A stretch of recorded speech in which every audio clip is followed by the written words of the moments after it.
several months back. I don't know if you know, but there's a guy by the name of G. Edward Griffin.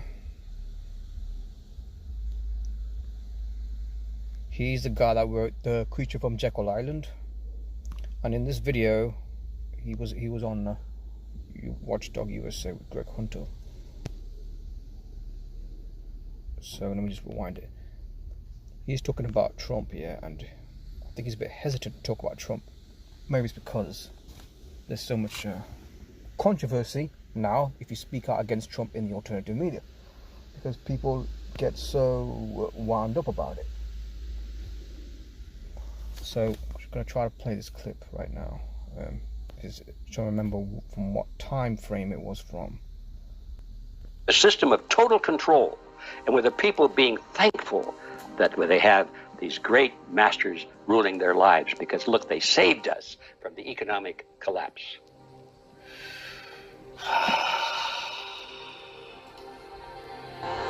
Nirvana, explained in about 5 minutes. Thank you for the history lesson. I don't mean to diminish you. No, anyway, I understand. You're a super smart right guy. on track. You're right on track, Greg. You're a super smart guy. But you know, that's like Helen Keller with the water, man. Oh, got it. So, and what do you make of Donald Trump? God, they want him out. Oh my gosh, they want him out. They want him out. They want him out by any means necessary. They want him out. No, I've not followed this YouTube channel before, usawatchdog.com, but he's been around for a while. He was around way before Donald Trump was president. Him and like many alternative media outlets, John Birch Society, Alex Jones, Jeff Rents, several others. They all went behind Trump, and so did he, Greg Hunter. Now, he's asking a question about Trump, and here's what G. Edward Griffin says. He's just asking questions about Trump. He's not saying what he really thinks about Trump as such, but he's got questions. And I mean, if you know this guy on the right for a long time, he's like near 90 now. If you know him, he's researched the Federal Reserve. He's researched alternative health, natural medicine, and all that. Monetary system, secret societies. He researched lots of things. So he should know. He knows better than most. So here's G. Edward Griffin. They want him out. Why? Why do they want Trump out? Well, I wish you hadn't asked me that question, because how shall I answer this? I'm going into unproven territory right now. Everything I've said up until now, I have some very hard evidence to back up what I'm saying.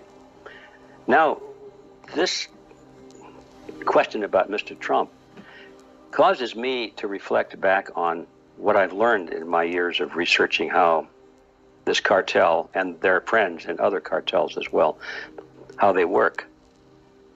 And I've learned that their most powerful enemy, I'll get this right, their most powerful weapon is to offer their own opposition. They call it controlled opposition. That's how they sold the Federal Reserve, by the way, to the American people. The banks put together the Federal Reserve System, and then they had to sell it, make the people want it. And so some of the bankers themselves went on public on the road and began to speak against the Federal Reserve that they had created. They said, this system is bad. It's going to be bad for America, be bad for business. And the average person read that in the newspaper and said, oh, listen, Maud, look, the bankers don't like the Federal Reserve much. It must be pretty good. That's how it worked. It always works that way. So you think Trump? A lot of people will disagree with you on that, but you think I know that, of course. He might be controlled opposition. I'm not even saying that's what it is. I'm just saying that I'm aware of this pattern. It's the strongest weapon they have. Now, how? If they wanted to get rid of Mr. Trump, I think they could have. In fact, I believe they could have prevented him from being elected, because some years ago I produced a documentary film called Invisible Ballots. And this was at least 15 years ago. I was convinced then that they actually could, at that time, control the count on any election if they wanted to. because of the computerized systems which they control. No paper record or anything like that. It's all electronic, and it's easily controlled. And when Mr. Trump was elected, I thought, why did they let him be elected? And then I just tucked that question away. And then I remembered that Mr. Trump was on the campaign trail early, and he said, vote for me because I'm a businessman. I make deals. I'm a deal maker. I can work with anybody, he said. I don't care who it is. I work with them. We get things done. And most people thought, oh, that's good. Yeah, we want somebody that gets things done without asking what things.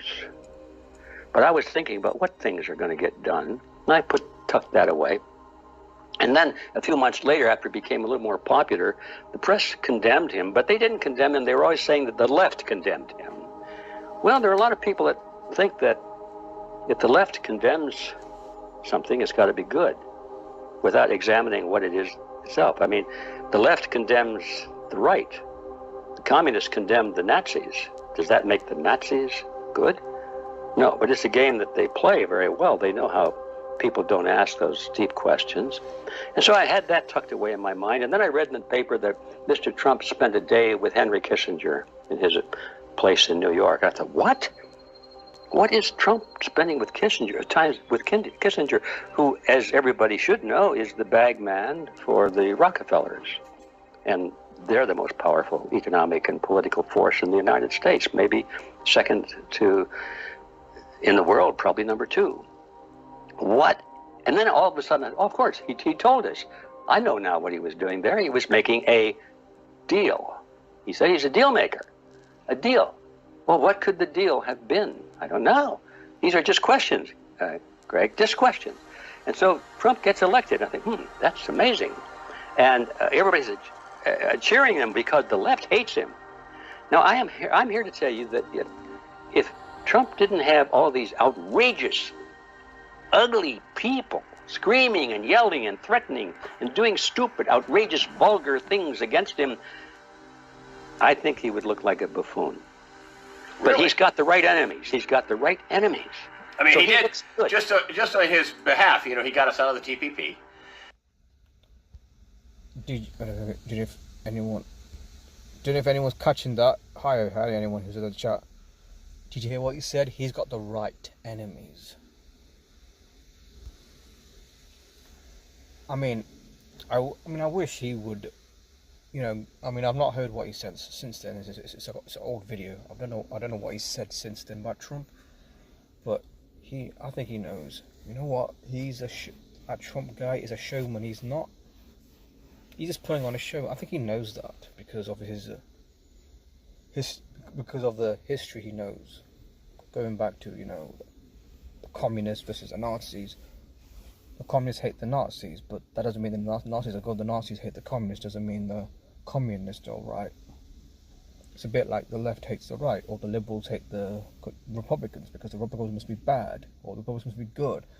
It just is. I mean, it's like now, right? People say, "Oh, Boris Johnson, he's so bad. The Tories are so bad. Rishi Sunak is so bad. We got to get Starmer, and Starmer sounds good. He's the solution." That kind of thing.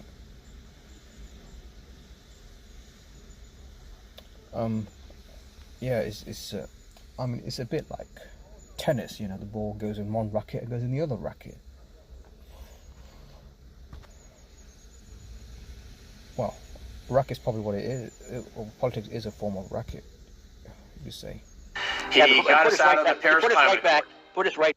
He's talking about This is about the Trans-Pacific Partnership where Trump supposedly pulled out, and Edward Griffin is saying, "Hold on, he's pulled us out of it, but he's got us to another agreement," which I thought was something I thought too. Just because he got out of the international agreement doesn't mean he's not going to put you in another one, which is what's happening. Right back, by the way, have you noticed in a different arrangement? We're not out of the international agreement. We appear to be. Right. Yeah, he got us out of that one, but we're still cooperating over here. He's going to stop the illegal immigration, and that is worse now than ever before. Everything you look at that he appears to have, he said all the right things, and sometimes he did the right things, but everything he did that was correct has been undone now, or in the process of being undone. Well, we still have the Iran nuclear deal that wasn't signed. They got out of that, where, you know, pallets and pallets of, you know, cash. Okay. Was delivered. Now, They got the Paris Climate Accord. I'm not arguing with you, but I do want to bring up some positive points. That was. I agree with that, and I want to make this very clear because I know that a lot of people are going to be outraged by what I'm saying, and I don't like to say this, but I want to emphasize that this is not my theory. These are the questions I'm asking because I see a pattern developing, because I think that if Hillary had been elected, there would have been no violence in the street. I can't see. No, you'd be in a concentration camp, though. Yeah, well, so would I. Maybe, and so possibly. Anyway, but I think that, you know, if they can create enough violence, this...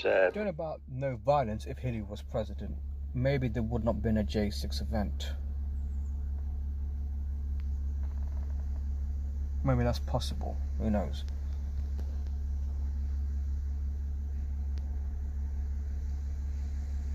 I'm just gonna...